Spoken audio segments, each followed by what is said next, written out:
बड़ी खबर आपको बता रहे हैं। उत्तर प्रदेश में बनारस में और संभल में लगातार बुलडोजर एक्शन देखने को मिल रहा है। एक तरफ जहां बनारस में दाल मंडी गली की चौड़ीकरण को लेकर लगातार पीलापन जांच चल रहा है, उस पर अब समाजवादी पार्टी के एमएलसी आशुतोष सिन्हा ने भी बड़े सवाल खड़े कर दिए हैं।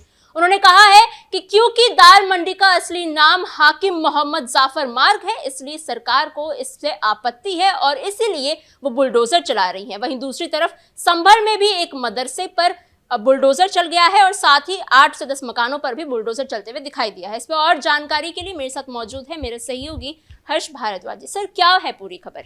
देखिए, दाल मंडी इलाके को लेकर मतलब जो पूरी मार्केट है, क्योंकि वाराणसी के अंदर जो दाल मंडी का मार्केट है वो काफ़ी फेमस है और उसी को लेकर काफ़ी बवाल हो रहा है, क्योंकि हम देख रहे हैं कि 30 से ज़्यादा घरों को बुलडोजर से ढा दिया गया है। कुछ दुकानों पर भी बुलडोजर चला है। अब इस पर समाजवादी पार्टी मुखर हो गई है, वो सड़कों पर आकर प्रदर्शन करने की भी बात कर रही है। लेकिन आपने ठीक कहा कि एमएलसी आशुतोष सिन्हा की तरफ से कई सवाल उठाए गए हैं और ये कह रहे हैं कि मुस्लिम नाम है और इसी वजह से यहाँ पर सरकार बुलडोजर चला रही है। देखिए, समाजवादी पार्टी को आदत सी पड़ गई है कि किसी भी नाम में मुस्लिम चीज ढूंढ लेने की और विशेष समुदाय से उसको जोड़ देने की, और उसी को जोड़ने की कोशिश आशुतोष सिन्हा ने की है। हालांकि दाल मंडी को लेकर आशुतोष सिन्हा ने ही नहीं, अखिलेश यादव ने भी सवाल उठाए हैं और अखिलेश यादव भी कह रहे हैं कि दाल मंडी गंगा जमुना तहजीब की एक मिसाल है, जहां पर सभी लोग मिलकर रहते हैं, जहां पर सभी की दुकानें हैं, हिंदू मुस्लिम सिख ईसाइयों की। लेकिन बीजेपी को आपत्ति है कि उस मार्केट का नाम दाल मंडी ना होकर एक मुस्लिम नाम है और इसलिए वहां पर बुलडोजर चलाया जा रहा है। यानी समाजवादी पार्टी के छोटे नेता से लेकर एमएलसी से लेकर बड़े खुद सुप्रीमो अखिलेश यादव इस बात को कह रहे हैं। दरअसल सच्चाई ये है कि देखिए, दाल मंडी बहुत पुराना मार्केट है और उसमें काफी भीड़ भाड़ होती है। अगर आप उसका, जैसे दिल्ली का चांदनी चौक आप गई होंगी, आपने देखा हो दिल्ली का चांदनी चौक किस तरीके का इलाका है, उसी तरीके से दाल मंडी इलाका है। आप ऊपर देखेंगे कि आपको तारों ही तारे नजर आएंगी, नीचे देखेंगी तो आपको जमीन पर पैर रखने की भी जगह नहीं मिलेगी। और सरकार की तरफ से कहा गया है कि इस मार्केट को हम अच्छा बनाना चाहते हैं, क्योंकि कुछ लोगों ने मार्केट में अवैध कब्जा कर लिया है, अपनी दुकानों को आगे बढ़ा दिया और उन्हीं दुकानों को हम या तो शिफ्ट कर देंगे या फिर उस पर बुलडोजर चलेगा, क्योंकि वो पूरी तरीके से अवैध है। अगर आपकी 50 गज की दुकान है तो आप उसे 70 गज की बना लेते हैं, तो 20 गज आपका टूटना तय ही है। और सरकार कह रही है कि आगे आने वाले समय में दाल मंडी का जो एरिया है वो बहुत अच्छा हो जाएगा, क्योंकि देखिए, काफी जो पुरानी चीजें होती हैं, हादसे का डर रहता है। वहां पर जो हमने देखी हैं दुकानें किस तरीके से जर्जर हालात में हैं, वहां पर जो मकान थे वो भी जर्जर हालात में हैं और इतनी भीड़ भाड़ वाले इलाके में अगर किसी भी दुकान में हादसा हो गया या फिर किसी भी घर की छत गिर गई तो कहीं ना कहीं जो मार्केट में लोग आते हैं उनकी मौत हो सकती है और बड़ा हादसा हो सकता है। इस वजह से सरकार का ये कहना है कि उसको बेहतर बनाया जाएगा, हम उसके लिए पैसा खर्च कर रहे हैं। लेकिन समाजवादी पार्टी वो एंगल ढूंढने की कोशिश कर रही है जो वो हमेशा से ढूंढती है, यानी विशेष समुदाय से जोड़ देना। लेकिन सर, ये पहली बार नहीं है कि समाजवादी पार्टी ये आरोप लगा रही है सत्ता पक्ष पे कि एक समुदाय की तरफ देख के ही ये सारी चीजें एक्शन लिया जा रहा है। आप चाहे संभल में बुलडोजर एक्शन देख ले, चाहे बनारस में देख ले या लखनऊ में भी देख ले, हमेशा समाजवादी पार्टी की तरफ से यही आरोप लगाए गए हैं कि क्योंकि ये मुस्लिम बहुल्य इलाका है इसलिए बीजेपी यहाँ पर अपना बुलडोजर चलवा रही है। बिल्कुल, देखिए, वाराणसी की अगर हम बात करते हैं, वाराणसी प्रधानमंत्री नरेंद्र मोदी का संसदीय क्षेत्र है और वहां पर जानबूझकर आप कांग्रेस को देखिए, अजय राय की तरफ से भी सवाल उठाए गए हैं और अजय राय ने तो यहां तक कह दिया कि इस बार जब 2029 में लोकसभा चुनाव होंगे तो प्रधानमंत्री नरेंद्र मोदी की छुट्टी हो जाएगी और वाराणसी से वो नहीं जीत पाएंगे। हालांकि उन्होंने ये भी दावा किया कि अभी जो हाल ही में हमने देखा चुनाव हुए तो उसमें किस तरीके से प्रधानमंत्री नरेंद्र मोदी को वाराणसी में कम वोट मिले हैं और कांग्रेस का पलड़ा भारी रहा है और उन्होंने कहा है कि आगे आने वाले समय में कांग्रेस ही यहां से जीतेगी, यानी वो दावा कर रहे हैं। दूसरी तरफ अगर समाजवादी पार्टी का जिक्र करें तो समाजवादी पार्टी जानबूझकर वोट लेने के चक्कर में, क्योंकि देखिए, विधानसभा चुनाव जैसे जैसे नजदीक आता जाएगा वैसे वैसे इन मुसलमानों की बात होती जाएगी और इन मुसलमानों के मसीहा अखिलेश यादव बनते जाएंगे, क्योंकि जब जब चुनाव आते हैं तो वो मसीहा बनने की कोशिश करते हैं। सवाल ये है कि जब उनकी सरकार रही तो उन्होंने मुसलमानों के लिए क्या किया, जब उनकी सरकार रही तो क्या उन्होंने मुसलमानों का भविष्य सुरक्षित कर दिया? उस सवाल का जवाब नहीं है। और एक बार फिर अखिलेश यादव ये दावा कर रहे हैं कि मुसलमानों को हम सुरक्षित करने का काम करेंगे, लेकिन सवाल है कि मुसलमान खतरे में कहां हैं?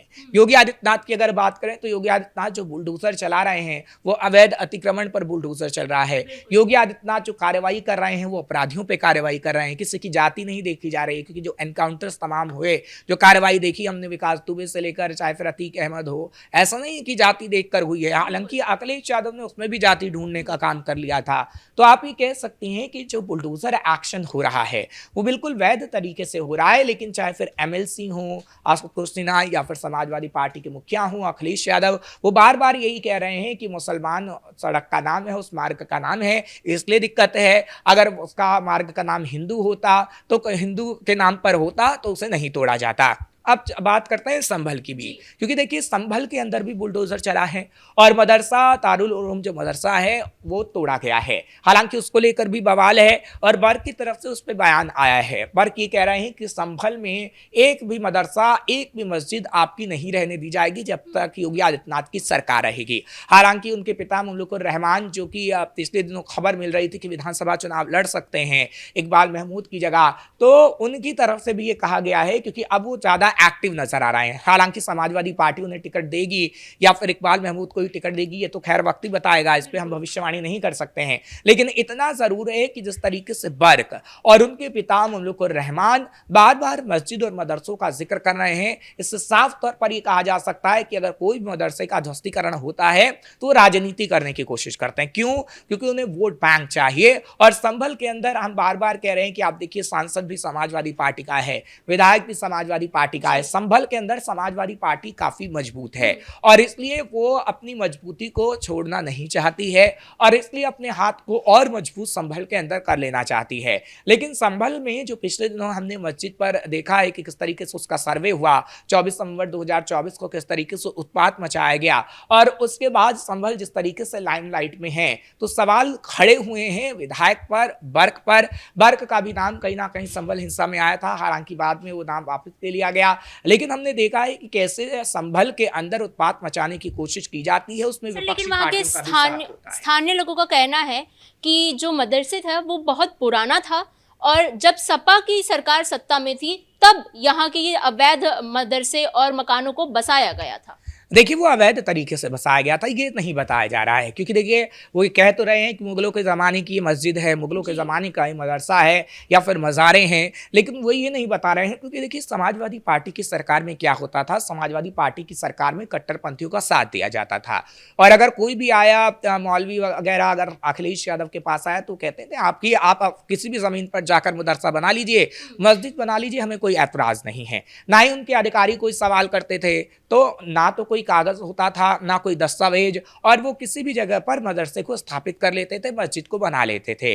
और उसका कोई जब कागज नहीं है तो समाजवादी पार्टी में तो वो संरक्षित रहा जब तक समाजवादी पार्टी की सरकार रही। और समाजवादी पार्टी को ये गलतफहमी हो गई कि किस तरीके से उनके पिता मुलायम सिंह कई बार मुख्यमंत्री बने, वैसे ही वो मुख्यमंत्री बने रहेंगे। लेकिन देखिए जनता लोकतंत्र में तय करती है कि किसे मुख्यमंत्री रहना है, किसे प्रधानमंत्री रहना है। तो जनता ने तय किया अखिलेश यादव को हटाने का और हमने देखा कि अखिलेश यादव की गलतफहमी पूरी दूर हो गई। और जब योगी आदित्यनाथ की सरकार आई तो योगी आदित्यनाथ की सरकार ने अवैध मदरसों पर, मस्जिदों पर या अवैध मकानों पर, दुकानों पर इसलिए बुलडोजर चलाया क्योंकि वो सरकारी जमीन पर बनाया गया था। और दारुल उलूम मदरसे को लेकर भी कहा जाता है कि सरकारी जमीन पर ही ये बनाया गया है। तो जो सरकारी जमीन होगी, अगर वो हॉस्पिटल की जमीन है तो वहां पर हॉस्पिटल बनना था, लेकिन आपने मदरसा और मस्जिदों को स्थापित कर लिया। अगर वो वन विभाग की जगह है तो वन विभाग अपना काम करता वहां पर, लेकिन आपने मदरसा और मजार स्थापित कर लिया। तो कहीं ना कहीं समाजवादी पार्टी की ये देन है कि किस तरीके से अवैध मजारों को बनवाया गया, अवैध मदरसों को बनवाया गया, अवैध मस्जिदों को बनाया गया। लेकिन योगी आदित्यनाथ की सरकार में अवैध कुछ भी नहीं रहेगा, वैध तरीके से कार्रवाई होगी। और योगी आदित्यनाथ ये भी कह रहे हैं कि आपको मस्जिद बनाने से मना नहीं किया है, आप नई मस्जिद बनाइए, लेकिन उसके कागजात, उसके दस्तावेज अपने पास रखिए और कहीं ना कहीं आगे आने वाले समय में आपको इसके लिए काम आएगा। क्योंकि अगर आप कोई जमीन खरीदते हैं तो उसके कुछ तो दस्तावेज होते हैं, लेकिन ये मदरसे या फिर मस्जिद है तो उनके कोई भी दस्तावेज नहीं है और उन दस्तावेजों को दिखाने में ये नाकामयाब साबित हुए हैं। सर, ये जो एक्शन अभी लगातार हम देख रहे हैं, इसका आगे आने वाले चुनावों पे क्या असर पड़ सकता है? देखिए चुनावों पर असर ये पड़ेगा कि समाजवादी पार्टी मुसलमानों को खास तौर पर ये दिखाने की कोशिश करेगी कि हम आपके मसीहा हैं और हम ही आपके मसीहा रहेंगे। क्योंकि देखिए लोकसभा चुनाव के अंदर एकमुश्त होकर मुसलमानों ने अखिलेश यादव का साथ दिया और इसलिए अखिलेश यादव आज संसद में बैठते हैं। और अखिलेश यादव को ये लगता है कि अगर ये मुस्लिम वोट बैंक छूट गया तो कहीं ना कहीं विधानसभा में भी उनकी हार निश्चित है, क्योंकि अखिलेश यादव बार बार पीडीएफ फॉर्मूले का जिक्र कर रहे हैं, इसलिए वो मुसलमान वोट बैंक को पकड़ कर रखना चाहते हैं। इसलिए मदरसों मस्जिदों पर राजनीति हो रही है और आप देख रहे हैं किस तरीके से बयानबाजी भी हो रही है। इन तमाम जानकारियों के लिए धन्यवाद सर। और जिस तरीके से हम देख रहे हैं कि उत्तर प्रदेश में लगातार बुलडोजर एक्शन देखने को मिल रहा है और समाजवादी पार्टी भी ऐसे में कई सवाल सत्ता पक्ष पर खड़े कर रही है। ऐसे में देखना यह होगा कि आने वाले चुनावों में, अब चुनावों में ज्यादा समय रह नहीं गया है, तो आने वाले चुनावों में इसका क्या असर पड़ता है। फिलहाल इस ब्रेकिंग में इतना ही। कैमरा पर्सन राजकुमार के साथ मैं समीक्षा तिवारी, कैपिटल टीवी, उत्तर प्रदेश।